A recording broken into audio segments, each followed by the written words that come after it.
matin! J'espère que vous n'êtes pas trop tannés de voir ma face d'endormie du matin. Aujourd'hui, Vlogmas 8. Et juste une petite parenthèse, le 8 c'est mon chiffre chanceux. Donc, j'ai l'impression que cette journée va être spéciale.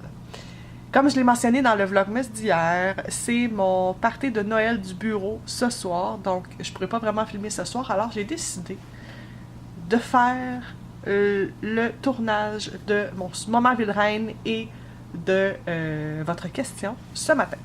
Donc, ça commence la journée du bon pied. J'aime ça. Aujourd'hui, il fait gris, mais on annonce de la neige à Toronto. Ça, c'est le fun, parce que, contrairement à Montréal, à Toronto, il n'y a pas beaucoup de neige, et quand il y en a, en dedans de 48 heures, c'est tout fondu. Ça, c'est quelque chose aussi qui me manque de Montréal. Je vous dirais pas comme rendu au mois de février, quand tout le monde est tanné de la neige, là, mais tu sais, une bonne vieille grosse tempête de neige de genre au moins 30 cm, là, ça serait le fun des fois. Moment Ville-Reine du jour, mon petit moment souvenir. On se téléporte dans le passé, en mars 2017, où j'ai participé au tournage d'une publicité pour Catelli. Donc, Catelli est une marque montréalaise de pâtes et fêtait son 150e. Puis, ils ont recruté des personnalités publiques, j'ose m'appeler personnalité publique, en tout cas, francophones et anglophones, pour parler de c'est quoi un moment en famille, parce que Catelli rassemble les familles depuis 150 ans. Donc ils m'ont demandé de participer à une publicité, ce que j'ai fait, j'ai parlé de ma vision de la famille et tout ça. Ils ont gardé seulement un segment de 15 secondes, là. Je comprends aussi, c'était pour faire de la promotion pour leur concours et tout. Mais j'étais contente de faire cette entrevue-là. J'étais à Toronto, je parlais en français avec les gens de Catelli de Montréal. C'était une belle expérience, j'ai vraiment aimé ça. C'était comme mon premier contrat, si on veut. Fait que je trouvais ça vraiment chouette. Puis ensuite, pour nous remercier d'avoir participé à ce projet-là, Catelli a organisé 2 soirées, une à Montréal avec les sœurs Stratis au Pastaga, et une autre soirée ici à Toronto avec le chef Cory Vitiello, je pense, et d'autres chefs torontois. Et on pouvait aller manger tous autour d'une table communale, un menu préparé par les chefs invités. Puis moi, j'avais amené mon amie Elaine pour l'occasion. C'était vraiment le fun, j'étais contente. Fait que ça a comme bouclé la boucle, comme des pâtes en boucle. De Catelli, j'ai trouvé ça vraiment cool. La publicité est en ligne sur la chaîne YouTube de Catelli, si jamais ça vous intéresse d'aller voir. Je ne mettrai pas nécessairement de lien.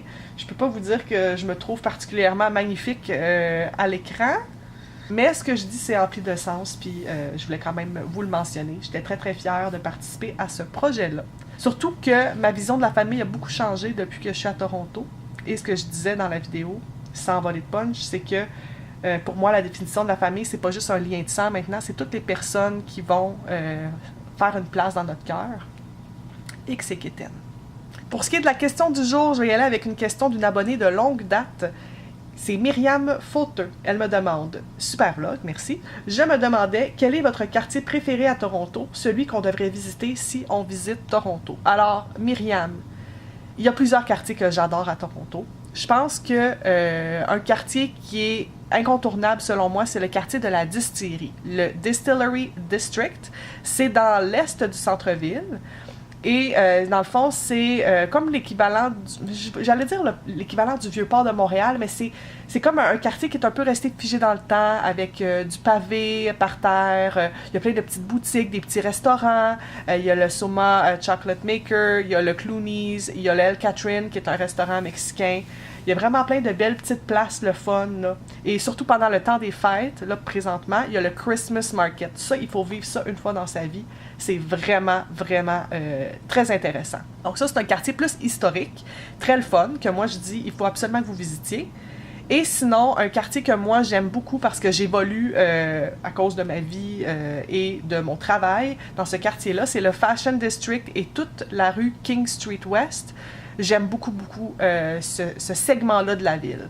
Moi, je suis moins centre-ville, rue Young, puis tout ça. Je suis plus un petit peu à l'ouest du centre-ville, puis c'est vraiment ça que j'aime. Il y a des parcs, il y a des restaurants là, incroyables, et la vie comme centropolite, c'est très, très festif. C'est le mot que je cherchais, festif.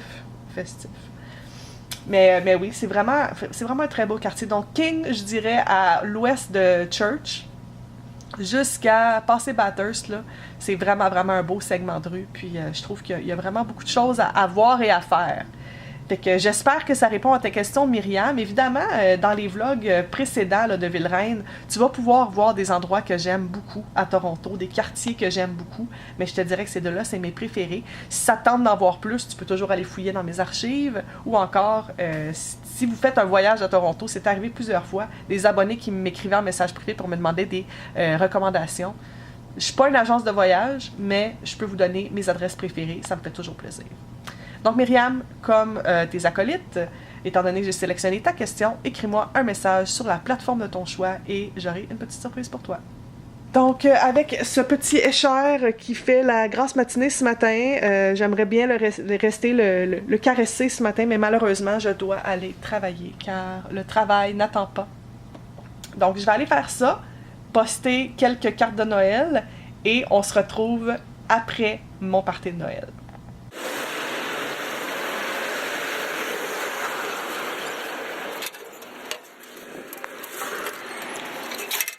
De retour à la maison, finalement, il y a un petit changement de plan. Je pense que je commence un rhume. Peut-être que vous l'entendez dans ma voix. Mais c'est ça, j'ai dû abandonner l'idée d'aller à mon party de Noël. Ça me fait vraiment, vraiment de la peine. J'étais super excitée d'y aller, mais je pense que je suis mieux de me reposer ce soir. Ce qui est vraiment le fun, c'est que Michel a préparé le souper dans le crock-pot ce soir. Peut-être que vous voyez en arrière. On mange un curry de pois chiches et courges musquées. Je vais vous montrer ça. Et voilà ce que ça donne. On sert ça avec des petits naans. J'ai failli dire pain nan. Dites pas ça, gang. J'ai fait un petit yogourt aussi avec du cumin, jus de citron. Habituellement, je mets des concombres, mais là, je suis paresseuse. Là. Fait que, on va y aller avec ça. Bon appétit! Je viens de faire le souper. Michel, c'était vraiment bon. Michel, il a fait la recette. Si vous demandez c'est quoi la recette, je vais vous montrer. C'est ceci. La recette de Slow Cooker Chickpea and Squash Curry. Ça ressemble à ça. C'est quand même assez... ça ressemble beaucoup à la photo. Là. Et c'est dans le livre Affordable Feasts Collection. Ça vient de Canadian Living, qui est l'équivalent canadien-anglais de coup de pouce. Et non seulement affordable, ça veut dire abordable. Et non seulement les recettes sont abordables, mais le livre aussi. Je l'avais trouvé en liquidation chez Winners à 12 $. Cette recette-là que je viens de vous montrer, le Chickpea Curry, je l'ai faite au moins 15 fois. Tu sais, j'ai beaucoup de rotation de recettes, là, fait que si je vous dis que je l'ai faite 15 fois, c'est parce que c'est vraiment très bon. Je vous le recommande. Je vais finir le vlog ici. Je me sens vraiment pas bien. Je pense que je vais peut-être prendre un petit bain ce soir, puis me coucher tôt. Fait que j'en profiter maintenant, pendant que j'ai encore un peu d'énergie pour finir le montage, mettre ça en ligne. Puis nous, ben, on se retrouve demain pour le Vlogmas 9. Ça va vite quand même. Le week-end approche, les amis. Le week-end approche. On tient bon. À la prochaine. Bye bye.